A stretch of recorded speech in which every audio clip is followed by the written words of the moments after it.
अस्सलाम वालेकुम students, my name is Faizan Siddiqui, I am your chemistry teacher. I hope आप सब लोग बिल्कुल खैरियत से होंगे। अच्छा बच्चों, लास्ट लेक्चर जो हमारा चल रहा था उसमें हमने गैसेस का जो पोर्शन था उसके थ्योरी के जो पार्ट्स थे वो पढ़ लिए थे, ठीक है। और न्यूमेरिकल्स का सिलसिला जो है वो हमने स्टार्ट किया था और न्यूमेरिकल्स में बॉयल्स लॉ के न्यूमेरिकल जो हैं वो हम चला रहे थे और मैंने बुकलेट का एक क्वेश्चन करवाया था और 2-3 क्वेश्चंस ऐसे थे जो मैंने आपको सॉल्व करने के लिए दिए थे, ठीक हो गया।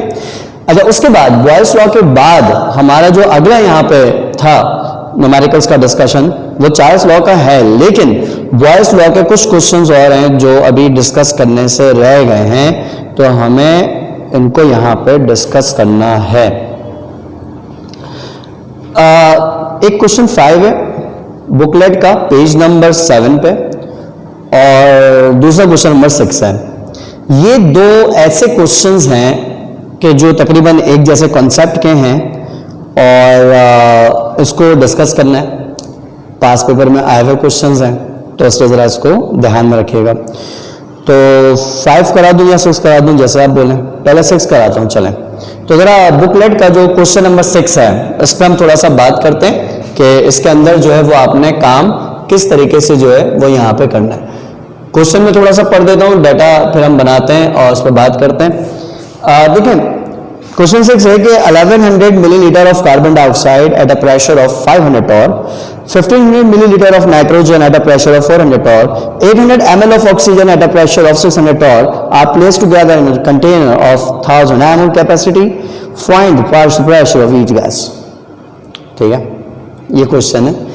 अच्छा, अब इस क्वेश्चन पे हम वर्किंग किस तरीके से करेंगे हम उस पर थोड़ा सा यहाँ पे बात करते हैं। मैं इसका डाटा बनाऊंगा, लेकिन डाटा बनाने से पहले इसको थोड़ा सा मैं आइडिया देता हूँ कि इसमें काम कैसे करना है। देखो, यहाँ पे सबसे पहली बात, यू हैव 4 कंटेनर्स, जिनमें से 3 छोटे छोटे, ठीक है।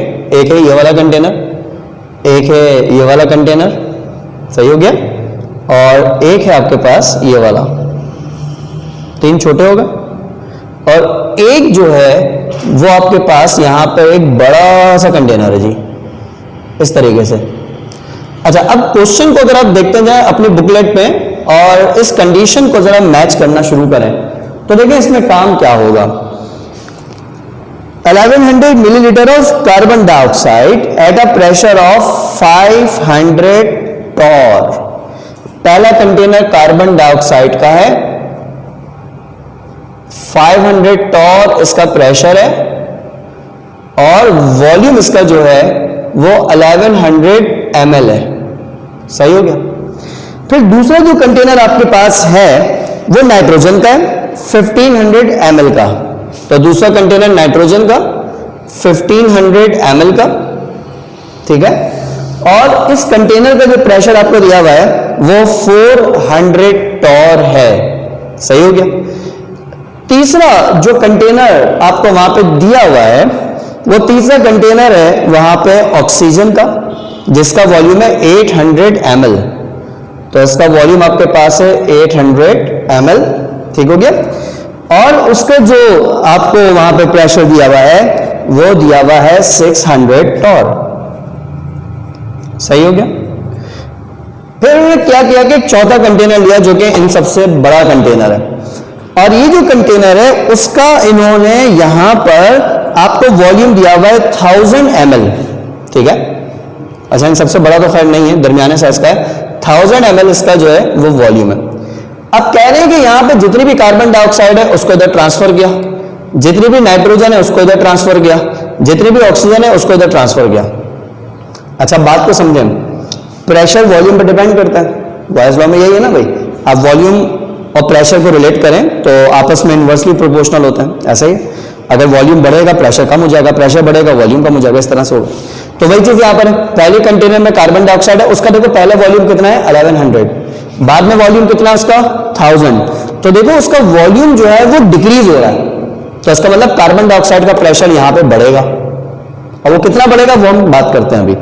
इसी तरह नाइट्रोजन का पहला वॉल्यूम था 1500, बाद में हो गया 1000, तो नाइट्रोजन का वॉल्यूम भी 1500 से डिक्रीज होकर 1000 हो रहा है। तो जब नाइट्रोजन का वॉल्यूम डिक्रीज होगा तो उसका प्रेशर भी बढ़ेगा।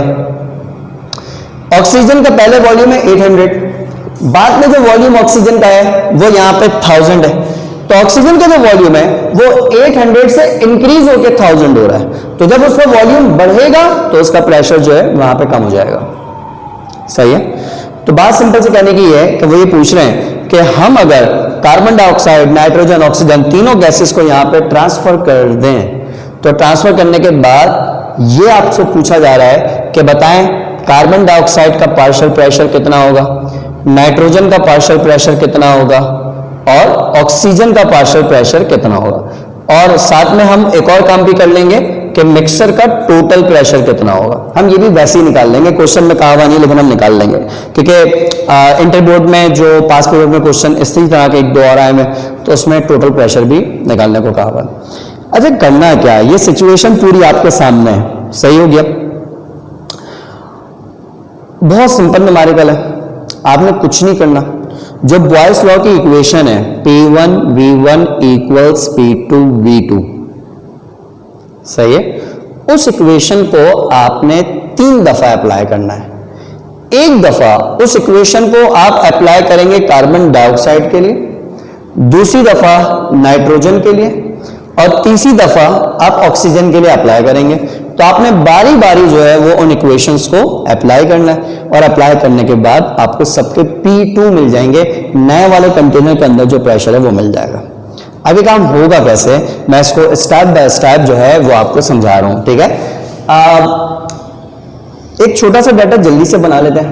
कार्बन डाइऑक्साइड वाला कंटेनर है, उसका वॉल्यूम 1100 ml और प्रेशर 500 टॉर है। तो वॉल्यूम ऑफ कार्बन डाइऑक्साइड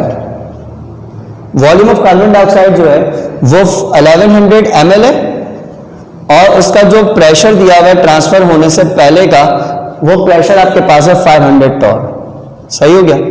अच्छा, इसी तरीके से नाइट्रोजन वाला कंटेनर है, नाइट्रोजन वाला जो कंटेनर है उसका जो वॉल्यूम है वो है आपके पास 1500 ml। तो 1500 ml और नाइट्रोजन वाले कंटेनर का जो प्रेशर है वो प्रेशर आपके पास है यहां पे 400 टॉर। तो 400 टॉर। तीसरा आपके पास ऑक्सीजन है, ऑक्सीजन वाला कंटेनर जो है उसका जो वॉल्यूम आपके पास है वो यहां पे दिया हुआ है 800 ml और उसका जो प्रेशर है ऑक्सीजन वाले का वो प्रेशर है 600 टॉर। अब आपसे पूछा जा रहा है कि भाई जो बड़ा वाला कंटेनर है जिसमें सारे के सारे शिफ्ट हो चुके हैं, उस बड़े वाले कंटेनर का वॉल्यूम है 1000 ml और उसमें इन सब के पार्शियल प्रेशर्स पूछे जा रहे हैं। यानी उस कंटेनर में आपसे पूछा जा रहा है partial pressure of carbon dioxide कितना है, पार्शियल प्रेशर ऑफ नाइट्रोजन कितना है and partial pressure of oxygen कितना है। और हम उसके अलावा टोटल प्रेशर भी निकाल ही लेंगे उसमें। तो बहरहाल इस तरह की बात जो है वो यहाँ पे पूछी जा रही है। अब ये करना क्या है, अगर सोल्यूशन के एतबार से बात करें तो बच्चों कुछ भी नहीं है, सीधा सीधा क्वेश्चन है, बड़ी आसानी से सिंपली ये सॉल्व हो जाएगा। तो उसका तरीकाकार यहाँ पे आप लोग समझें। जो आपके पास बॉयल्स लॉ की इक्वेशन है, क्या इक्वेशन है भाई, P1 V1 equals to P2 V2, ये आपके पास बॉयल्स लॉ की इक्वेशन है। इस इक्वेशन को आप लोग बारी बारी तीनों गैसेस के लिए अप्लाई करेंगे। जब कार्बन डाइऑक्साइड के लिए अप्लाई करेंगे, ये वाला प्रेशर जो है वो P1, ये वाला वॉल्यूम V1, ये वाला प्रेशर फाइंड करना है P2 और ये वाला वॉल्यूम V2, तो P2 निकल आएगा। फिर नाइट्रोजन के लिए जब यही इक्वेशन अप्लाई करेंगे, ये वाला प्रेशर P1, ये वाला वॉल्यूम V1, ये वाला प्रेशर जो नाइट्रोजन का निकलेगा P2 और ये वाला वॉल्यूम V2। फिर जब आप अप्लाई करेंगे ऑक्सीजन के लिए, तो ये वाला प्रेशर P1, ये वाला वॉल्यूम V1 और ये वाला प्रेशर आपने निकालना है और ये वाला वॉल्यूम जो है वो V2। तो इस तरह से आपने 3 P2s निकाल देना है, तो आपको सबके पार्शियल प्रेशर्स मिल जाएंगे, ऐड करेंगे टोटल प्रेशर मिल जाएंगे। सिर्फ इतना काम है। सही हो गया। तो इसलिए आप उसको, मेरे ख्याल में थीम समझ में आ गया होगा, आप खुद से भी ट्राई करेंगे तो ये आपसे बड़ी आसानी से जो है वो यहाँ पे सॉल्व हो जाएगा। तो चलें इसको मैं क्विकली सॉल्व करवा देता हूँ, उसको समझ लीजिए। पहले हम इसको यहाँ पे अप्लाई करेंगे कार्बन डाइऑक्साइड के लिए, ठीक है। जब कार्बन डाइऑक्साइड के लिए अप्लाई करेंगे डायरेक्ट इक्वेशन अप्लाई होगी। तो P1 जो कार्बन डाइऑक्साइड का है वो आपके पास ये रहा 500 टॉर। सॉरी, आपको ग्रीन मेरे ख्याल में सही से नजर नहीं आ रहा होगा। जो कार्बन डाइऑक्साइड का P1 है वो है 500, जो V1 है वो है 1100, जो P2 है P2 वो आपने फाइंड करना है, और जो V2 है वो आपके पास है ये वाला प्रेशर हर दफा इस्तेमाल होगा, ये आपके पास है 1000 ml। ठीक है जी, कंफ्यूजन तो नहीं हो रही कोई? लाइन ड्रॉ कर दूं, ये इस तरीके से होगा। अच्छा, अब उसके बाद देखें वर्किंग सिंपल सी है कि इस 1000 को नीचे ले जाके आप डिवाइड कर दें, खत्म हो गई कहानी। तो जब डिवाइड करेंगे तो क्या होगा, 500 into 1100 divided by 1000, that gonna be result in the partial pressure of carbon dioxide. तो आपके पास कैलकुलेटर होंगे, आप उस पर डिवाइड करके देख सकते हैं। मैं अपने कैलकुलेटर पे इसको डिवाइड कर देता हूं, तो उसको जरा एक नजर देख लेते हैं कि काम क्या होगा। तो इसलिए अगर एक नजर इसको हम देखें तो 500 multiply by 1100 and divided by 1000। ठीक है भाई, अपने पास चेक कर लें आपके पास क्या आंसर आ रहा है, मैच करें। आपके पास जो कार्बन डाइऑक्साइड का पार्शियल प्रेशर आएगा वो पार्शियल प्रेशर यहां पर हमारे पास जो आ रहा है वो 550 टॉर आ रहा है। तो जरा देख लें कि आपके पास भी इतना ही इसका पार्शियल प्रेशर लाजमी तौर पे आना चाहिए। सही। फिर इसी तरह ये जो बॉयल्स लॉ की इक्वेशन है ये दोबारा से अप्लाई की जाएगी सेकंड जो गैस है नाइट्रोजन, उसके लिए। मतलब अगर आप इस डायग्राम के हिसाब से चलें तो इस क्वेश्चन में कुछ भी नहीं बचा आप समझाने के लिए, जस्ट कैलकुलेशंस। ठीक है, तो इसलिए अगर आप इसको अप्लाई करें नाइट्रोजन के लिए तो जनाब नाइट्रोजन के लिए आप जब इसको यहां अप्लाई करेंगे तो क्या होगा, तो जरा इसको देखते हैं।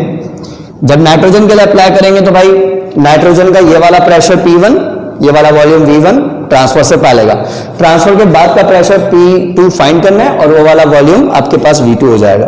तो जब आप नाइट्रोजन के लिए अप्लाई करेंगे तो P1 आपके पास है 400, V1 आपके पास है 1500, P2 आपने नाइट्रोजन का निकालना है और V2 जो है वो है 1000। ऐसे ही होगा बच्चों। अच्छा, उसके बाद फिर क्या होगा, 1000 को लेफ्ट पे लाके डिवाइड करा दें। तो जब डिवाइड कराएंगे तो 400 इंटू 1500 डिवाइडेड बाय 1000 ये आपको दे देगा नाइट्रोजन का पार्शियल प्रेशर। तो आप उसको रख के देखें, इसको सॉल्व करें तो देखें आपके पास आंसर क्या आएगा। अपने कैलकुलेटर पे आंसर निकालें। देखिए आप पहले निकालते हैं या मैं पहले इसको निकालता हूं। मेरे जो आंसर इसमें आएंगे वो आंसर ये आएंगे जी, 400 into 1500 divide by 1000 that gonna be कितना आ रहा है, पता तो आ गया, ये आपके पास आ रहा है 600 टॉर। सेट है, समझ में आ रही है बात बच्चों सबको कि भाई आपने जस्ट बॉयल्स लॉ को 3 दफा लगाना है और आपने 3 दफा लगा दिया और कहानी यहां पर हो गई पूरी। तो कोई इसमें मसला नहीं है, सीधी सीधी ये कैलकुलेशंस आपके सामने है, आप सीधी सीधी कैलकुलेशन करें, समझ में आ जाएगा।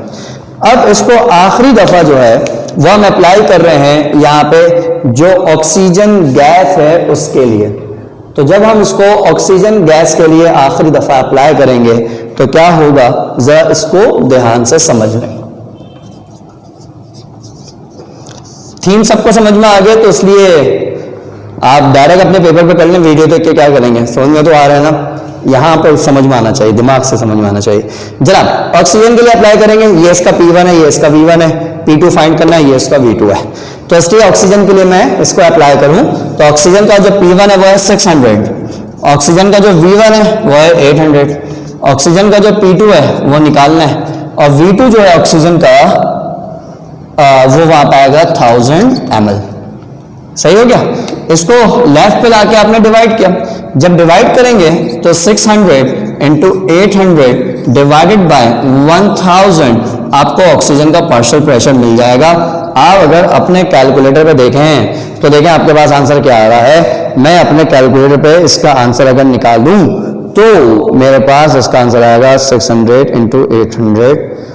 हाँ भाई मुझसे पहले करके दिखाएंगे, डिवाइड बाय 1000 तो आपके पास आंसर आ जाएगा 480। तो ऑक्सीजन का पार्शियल प्रेशर 480 टॉर आएगा। ठीक है जी, तो ये इस तरह से हो जाएगा, इसको आप सब लोगों ने ध्यान में रखना है। तो क्वेश्चन में पार्शियल प्रेशर्स पूछे गए थे, आपके पास ये पार्शियल प्रेशर्स इन गैसेस के आ गए। अगर क्वेश्चन में पूछते हैं कि बताओ टोटल प्रेशर ऑफ मिक्सचर क्या होगा, तो टोटल प्रेशर कैसे निकालेंगे? कार्बन डाइऑक्साइड का पार्शियल प्रेशर, नाइट्रोजन का पार्शियल प्रेशर, ऑक्सीजन का पार्शियल प्रेशर, इन तीनों के पार्शियल प्रेशर्स को जब आप सम अप करेंगे तो उसको सम करने पर आपको टोटल प्रेशर वहां पे मिल जाएगा। सही है ना? तो मैं एक एडिशनल काम खाली यहां पे कह रहा था बच्चों कि अगर आपने पी टोटल निकालना है तो पी टोटल निकालने का तरीका यहां पर ये होगा कि कार्बन डाइऑक्साइड का है 550 और इसी तरीके प्लस 550 प्लस नाइट्रोजन का जो है वो है 600 और प्लस उसके बाद जो आपके पास ऑक्सीजन का है वो है 480।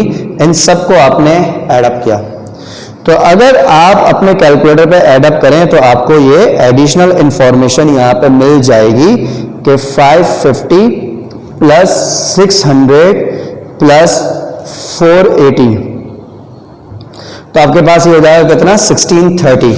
तो 1630 टॉर आपको ये टोटल प्रेशर मिल जाएगा।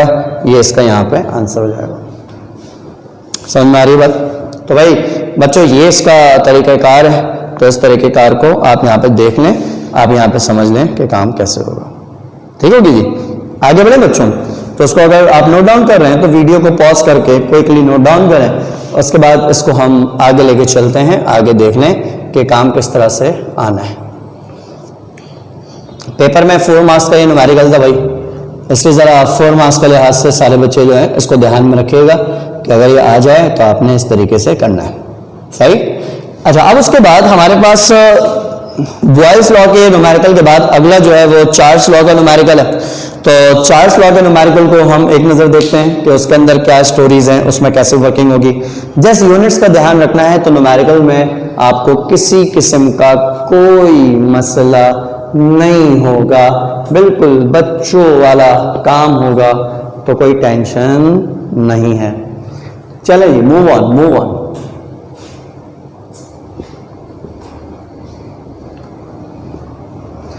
जनाब नेक्स्ट हमारे पास जो है वो चार्ल्स लॉ के न्यूमेरिकल्स हैं। तो हम थोड़ा सा चार्ल्स लॉ के न्यूमेरिकल्स पे बात करते हैं कि वो किस तरीके से यहाँ पर होगा और उसके तरीकेकार क्या है। चार्ल्स लॉ की इक्वेशन से आप सब लोग फैमिलियर हैं मेरा ख्याल में, यकीनी तौर पे होंगे, मेरा ख्याल क्या है क्योंकि पढ़ा चुका हूँ पहले लॉ।